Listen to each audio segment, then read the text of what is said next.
Hi.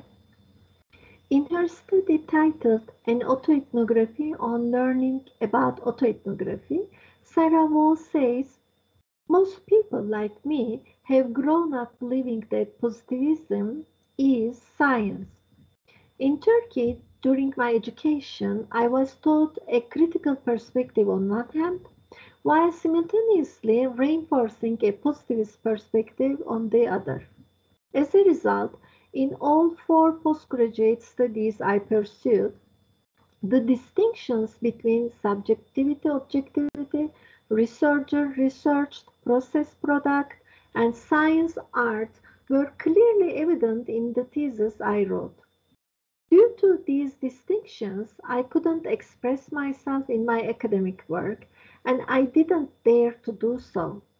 As Jane Tompkins stated in her article titled Me and My Shadow, the problem is that you can't talk about your private life in the course of doing your professional work. Consequently, I never felt at home in academia and I couldn't find an academic way out for myself. In 2020, when I encountered the works of Renato Rosaldo and Ruth Behar, I had an enlightenment. When I pursued a reflexive approach in ethnographic studies, I revisited the academic texts I had written. I read the texts I wrote in the past on the other again and again, and started writing articles and giving talks that revealed the connections between those topics and my own self-exploration. When I became acquainted with new ethnographic approaches in 2020, I also encountered autoethnography. Since 2020, in the research methods course I have been teaching at the postgraduate level, we have been discussing the works of researchers in autoethnography such as Carolyn, Ellis, Arthur Bochner, Christopher Poulos, Tony Adams, Oskar Schwabowski, along with new ethnography texts, together with our students. I would like to give an example of how the autoethnographic approach deepened my academic understanding in my most recent study.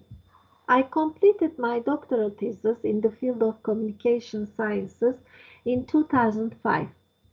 The topic of my thesis was the reproduction of modernist ideology in car advertisements. I have a driver's license, but I have never driven a car in my life. I always mix up the brands and models of cars and so on. For the first time in 2021, after many years, my doctoral thesis, despite having no sympathy for car culture, I asked myself why I dedicated 4 years of my life to writing a thesis on this topic. I was shaken by the answer I gave to myself.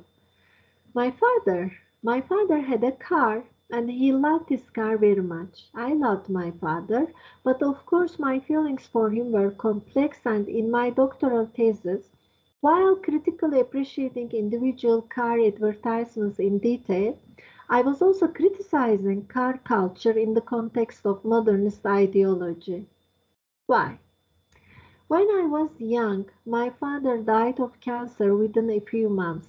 2 days before my father died, when he could no longer speak or move, he asked me and my mother for a piece of paper and a pen. In this paper, he wrote something in a messy handwriting. I was 19 years old, and at that moment I thought these words would be the formula that would reveal the secret of the universe to me. When I took the paper to read what my father had written before he died, I saw that he had written these words: "Get the car painted." In Turkish, this sentence contains only 2 words. Doesn't this scene remind you of the word rosebud in Orson Welles' Citizen Kane movie? In Shakespeare's play Hamlet, Horatio says, "There needs no ghost, my lord, come from the grave to tell us this." Sigmund Freud makes this quote from the play Hamlet in his book The Interpretation of Dreams, and then says, "There is nothing but ghosts. Everything we lose comes back." So I could see that my father's ghost wandered through every page of my doctoral thesis, and then I could analyze it in more detail. Thus, I could understand why I worked on car culture in my doctoral thesis, why I made all these criticisms, and how my father's car became a kind of monument sculpture in our home, and how it was connected to modernist ideology. With autoethnographic approach, I now understand that my doctoral thesis is a mourning process I held for the death of my father. In the next part of this video, you will see brief excerpts from the discussions of valuable researchers who attended my research methods class in the virtual environment. I would like to thank these researchers both for attending these classes and for allowing us to use footage from the videos. In the final section of this video, Dilek Isler Hayirli, with whom I co-prepared this presentation, speaks and shares the place of autoethnography in her own life. I would like to thank all our students who have inspired me in my own work, especially Dilek Isler Hayirli.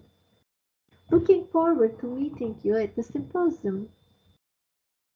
Ben bir de bu soyadı meselesini en büyük problemim diye düşünmüştüm. Well, I'd like to say I was the intrepid explorer in a pith helmet in a great colonial tradition, but I was not. I'd heard that they were headhunters, and I was afraid. How would you have felt? I thought, well, if they're headhunters, does that mean I'm not a target? Does that mean they will not go after me? It was more as if family secrets started finding me. Like I kept running into them. At first, it was in my own family, so this is why I used autoethnography and that kind of methodology. But as I describe at the very beginning of the book, I discover a secret about my great-grandfather. I felt it was very therapeutic for me to do this kind of writing, and it helped me to get it on the page. It felt like a real comfortable thing, normal thing to do, to be writing about it. And then I felt like I could understand more what was going on. I could get through all the confusion and figure out, okay, it's recorded there now. What do I need to do first? What do I need to do after that? So it became a very therapeutic exercise for me. Autoethnography is a form of inquiry. Okay? It's a form of inquiry. We are inquiring into our own experiences and hoping to touch the experience of others.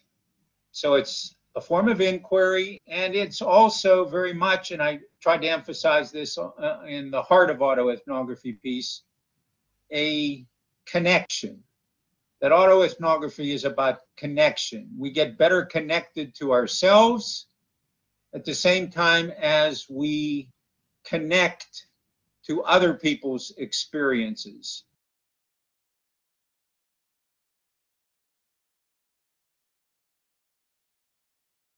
Daha da artık bir şey konuşamaz hale geliyorum çünkü bir teklife kalabilir miyim?